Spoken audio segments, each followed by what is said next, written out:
A reading from the book of Deuteronomy. Moses spoke to the people, saying, "Fear the Lord your God, and keep throughout the days of your lives his statutes and commandments, which I enjoin on you, and thus have long life. Hear then, Israel, and be careful to observe them, that you may grow and prosper the more, in keeping with the promise of the Lord, the God of your fathers, to give you a land flowing with milk and honey. Hear, O Israel, the Lord is our God, the Lord alone. Therefore you shall love the Lord your God with all your heart, with all your soul, and with all your strength. Take to heart these words that I enjoin on you today." The word of the Lord. Thanks be to God.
A reading from the letter to the Hebrews.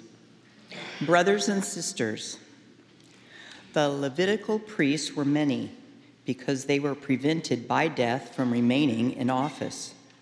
But Jesus, because he remains forever, has a priesthood that does not pass away. Therefore, he is always able to save those who approach God through him, since he lives forever to make intercession for them. It was fitting that we should have such a high priest, holy, innocent, undefiled, separated from sinners, higher than the heavens. He has no need, as did the high priest, to offer sacrifice day after day, first for his own sins and then for those of the people. He did that once for all when he offered himself. For the law appoints men subject to weakness to be high priests, but the word of the oath, which has taken after the law, appoints a son who has been made perfect forever. The word of the Lord. Thanks to God.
The Lord be with you. A reading from the Holy Gospel according to Mark. One of the scribes came to Jesus and asked him, "Which is the first of all the commandments?" Jesus replied, "The first is this: Hear, O Israel, the Lord our God is Lord alone. You shall love the Lord your God with all your heart, with all your soul, with all your mind, and with all your strength. The second is this: you shall love your neighbor as yourself. There is no other commandment greater than these." The scribe said to him, "Well said, teacher. You are right in saying he is one, and there is no other than he, and to love him with all your heart, with all your understanding, with all your strength, and to love your neighbor as yourself is worth more than all burnt offerings and sacrifices." And when Jesus saw that he answered with understanding, he said to him, "You are not far from the kingdom of God." And no one dared to ask him any more questions. The Gospel of the Lord. Praise to you, Lord Jesus Christ.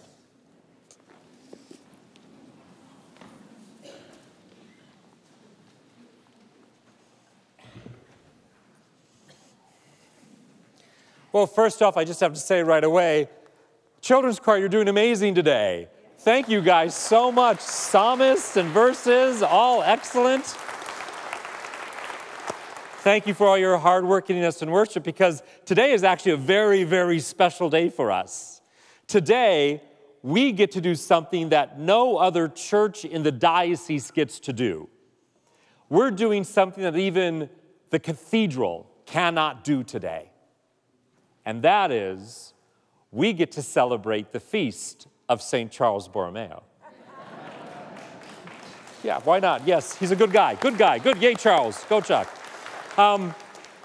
Charles Borromeo is always celebrated on this day, November 4. It's a memorial in the church's calendar. And so normally on any Monday, Tuesday, Wednesday, Thursday, Friday, Saturday, every church keeps the memorial of St. Charles Borromeo. But when that memorial happens to fall on a Sunday like today, Sundays take precedence over memorials, unless your church or institution is named after the person.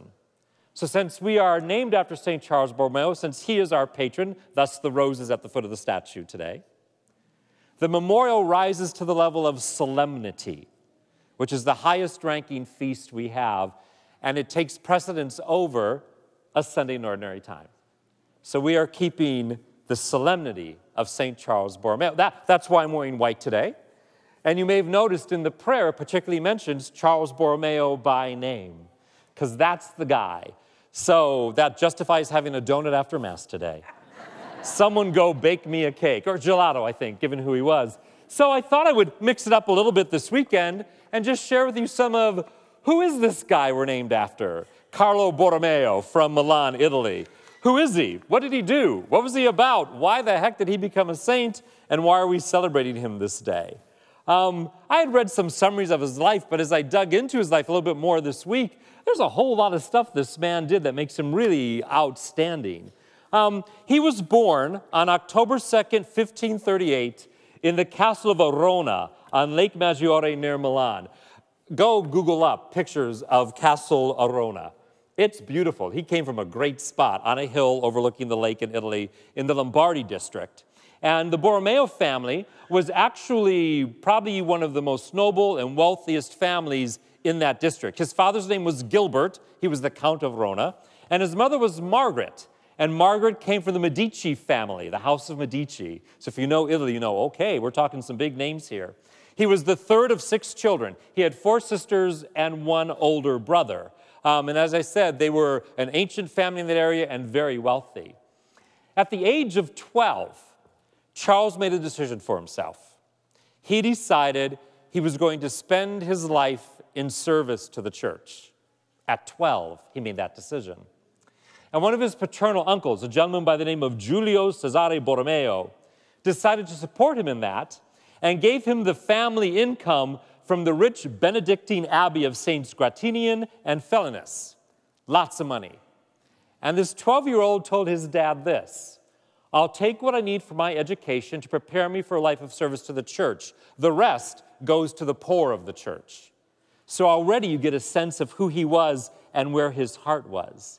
Young Count Charles suffered from a speech impediment that led a lot of people who didn't know him to think that maybe he was a bit slow, when in reality he was actually very intelligent and very sharp, very hardworking, and very thorough.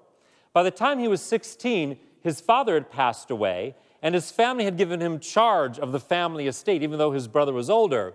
And he had already learned to speak Latin fluently. He went to the University of Pavia. He also earned a doctorate in canon law and a doctorate in civil law. So he was anything but slow and anything but stupid. He was kind of humorless, though. He wasn't known for his laughter, for his sense of humor. Pretty serious guy, which again will serve him well, because his life sped up, really took off on December 25, Christmas Day of 1559. On that day, his uncle, Cardinal Giovanni Angelo Medici, was elected Pope Pius IV. So his uncle was suddenly Pope. And his uncle, aware of how sharp he was, asked his nephew to come to Rome and made him a cardinal deacon. And with that rank, he started assisting and advising his uncle, the Pope, in the running of the church. A month later, his uncle made him a cardinal, and he was not yet ordained. He was only 21 years old. Interesting, you don't have to be ordained to be a cardinal. We've had many cardinals who are lay people. A cardinal is just a designation that indicates someone is like a special advisor to the Pope, a consultant to the Pope. So he was a cardinal, even though he was not a priest. And even more duties fell to him: the government of the Papal States, the supervision of the Knights of Malta. He supervised the Franciscans. He supervised the Carmelites. I think he was around 23 when he himself organized the Council of Trent, their third meeting, and made sure that it happened. At several points in that meeting, when it threatened to fall apart, It was Charles who worked the back rooms and kept things going and kept things moving forward, because Trent was so important in responding to the Reformation that was starting to happen. He was very instrumental in writing the Tridentine Catechism, and his leadership at the Vatican, he actually promoted literacy and established a literary academy at the Vatican. In 1560, he was named the ecclesiastical administrator of the Archdiocese of Milan. Milan was the largest archdiocese in all of Italy at the time, and he was still not ordained. But he was going to lead the largest archdiocese they had, his home archdiocese of Milan. And one of the reasons he wanted to do that, or was willing to take that on, was because in that Council of Trent, they had really set forth the dignity and the duties of a bishop. And he wanted to see those enacted in his home diocese. And to do that, he realized he was going to have to be ordained. So he started to prepare for that. And he got 2 years into that when his brother Federico passed away. So this was, 1562 roughly. And his family came to him and said, we need you to come back. We need you to get married. We need you to have children so that the family name will continue. But Charles opted against that. He was so devoted to the church and doing what the Council of Trent asked. So he got ordained. He was ordained a priest on September 4 in 1563, then a bishop on December 7 of 1563, and became the Archbishop of Milan on May 12 of 1564. So he was like 26 years old when he became Archbishop of Milan. However, the Pope kept him in Rome for about a year. And it was while he was in Rome for that year that it really started to show who he was and what he was going to be about in his life. In the opening prayer today, you may have noticed that we asked God to, quoting the prayer, preserve in the midst of your people the spirit with which you filled the Bishop St. Charles Borromeo, that your church may be constantly renewed and by conforming herself to the likeness of Christ may show his face to the world. It turns out Charles Borromeo was a reformer. The driving out of corruption was a critical matter in the church in Borromeo's time, as I think you could argue it is in the church today. The Protestant Reformation was spreading through Northern Europe and kept threatening to come south. And Charles felt, along with many others, that the best way to sort of counter Protestant teaching was the reformation of the church and restoring the integrity of the Catholic Church. And so Archbishop Charles Borromeo sort of made that his mission in life. He believed that a lot of the abuses in the church arose because of ignorance in the clergy. And so in that 1 year in Rome, he set about doing a lot of reforming. And one of the noblemen, I thought this was sort of amusing, one of the noblemen remarked that Rome was no longer a place to enjoy oneself or to make a fortune, stating, Carlo Borromeo has undertaken to remake the city from top to bottom, and he went on to predict that in his enthusiasm, he would lead him to correct the rest of the world once he had finished with Rome. And when he got to Milan, that's what he set about doing.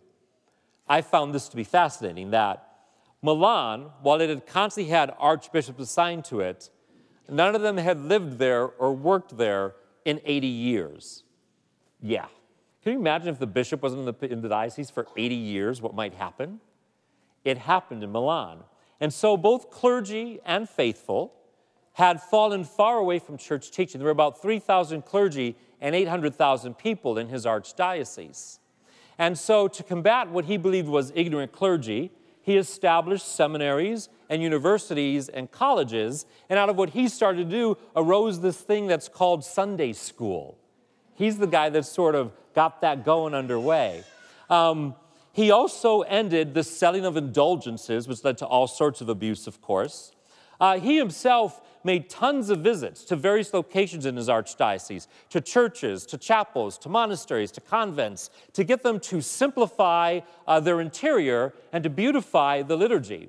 One of the controversial points between Catholics and Protestants was the argument that in so many Catholic churches, they were so ornate and there was so much that it actually distracted from the worship of God. And actually, the Council of Trent that Charles had helped with sort of recognized that too, and had made this statement essentially that, that sacred art and architecture which lacked adequate scriptural foundation was in effect prohibited, as was any pagan decorations. And so a lot of the churches and chapels and whatnot had to get themselves redone to get rid of stuff. Matter of fact, he even did that. He enforced it so completely that some of the tombs of his own ancestors had to be redone to get rid of pagan decorations and embellishments that did not have adequate scriptural foundation. He ordered the monasteries to reform themselves. He said of the monasteries and the religious there that many were lazy, ignorant, and debauched, his own words. You can imagine speaking like that and going in and like changing people's churches earned him a lot of enemies. A lot of enemies. I mean, both in the church circles, among other priests, among lay people, among secular people, they did not appreciate the fact that he was actually changing things. But being who he was, the fact that he had enemies convinced him that he was doing the right thing, that he was on the right track, and just reconfirmed him in his Reformation efforts. So, to go Hollywood for a moment, there was this order of brothers called the Humiliati, the Brothers of Humility. They were sort of an old, decrepit kind of order. They had about 170 members, but more than 80 monasteries. So they had a lot of wealth for being the Brothers of Humility. And they decided they did not like one bit what Charles was up to. So they formed a conspiracy to assassinate him. Yes. And actually, one day while he was praying in his private chapel, one of the brothers snuck in, pulled out a pistol, and shot at him. Missed. It was considered actually miraculous. But our hero, Charles, was this far from having been a martyr for the faith, not just an archbishop that we celebrate. In 1576, the crops failed in Milan, and a famine hit the city. With that came plague as well, and many of the rich nobility, even the governor himself, fled the city for greener pastures. But Charles Borromeo stayed to care for the people. In the prayer that we will pray over the gifts that come to the altar, we will say this today. Grant by the power of this sacrifice that as you made him an attentive pastor, outstanding in the merit of his virtues, so you may make us abound in good fruit by our works. I think that prayer is reflective of what Charles did during the famine and during the plague. He spent his own wealth and went deeply into debt and was responsible for feeding anywhere from 60 to 70,000 people daily during the famine. He opened hospitals and hospices and care centers to care for those who were suffering from the plague. Eventually, he convinced the governor to return to Milan to care for the people until everything was well. He didn't just stay in Italy, though. He went to Switzerland to fight against the Reformation, established a college for the education of Catholics there. When English Catholics were fleeing Italy under persecution by Queen Elizabeth I, he welcomed them. He was attentive to their needs. He just kept going. Eventually, and it was while he was in Switzerland, he got a very bad fever and returned home to Milan. His situation just continued to get worse, and everyone realized this was it. He was not going to survive.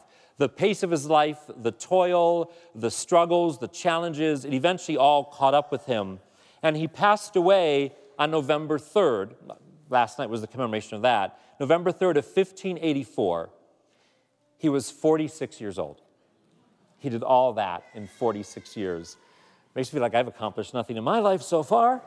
But 18 years later, he was beatified and then subsequently canonized by Pope Paul V. He was canonized on November 1 of 1610. He's buried in the Duomo in Milan. And even though he himself did not want a fancy tomb or anything, of course, his family went ahead and made a big tomb for him, a big statue for him. That's all there. He is the patron saint of Lombardy, Italy, the patron saint of Monterey, California, the patron saint of San Carlos, Brazil, and also the patron saint of catechists, catechumens, seminarians, spiritual leaders, and cardinals. At the prayer at the end of the Mass today, we will pray and ask God to give us that determination which made St. Charles faithful in ministry and fervent in charity, that we can continue his work. To step away from the history lesson for a moment, and maybe to do something a little more sermon-y homiletic, I thought I would simply read a couple quotes from St. Charles. Let him preach for a moment here in his words. There wasn't a whole lot of quotes from him to find, and that may be because he was very much a man of action, and maybe because of his speech impediment. But I think what he speaks is very relevant even to us today, especially as we seek to have our 10 or more minutes of prayer a day. So, from the hand of St. Charles, we must meditate before, during, and after everything we do. The prophet says, I will pray, and then I will understand. This is the way we can easily overcome the countless difficulties we have to face day after day. In meditation, we find the strength to bring Christ to birth in ourselves and in others. Stay quiet with God. Do not spend your time in useless chatter. If we wish to make any progress in the service of God, we must begin every day of our life with new eagerness. We must keep ourselves in the presence of God as much as possible and have no other end in view in all our actions but God's divine honor.